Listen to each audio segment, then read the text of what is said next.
যত মা আইনা দেই আপন ভাইয়ের মতো আদর কি করবে রে খলিফাতুল মুসলিমিন।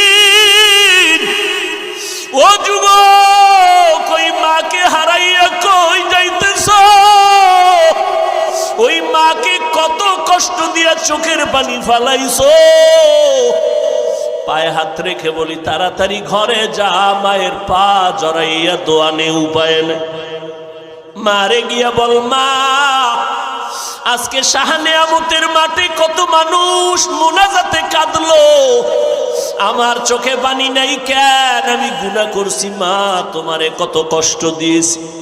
মা তুমি আমার মাথায় হাত দিয়ে একটু দোয়া করিয়া দাও। তুমি যদি মাথায় হাত লাগাইয়া দোয়া করো, সাথে সাথে আরশে আজিমে কবুল হয়ে যাবে।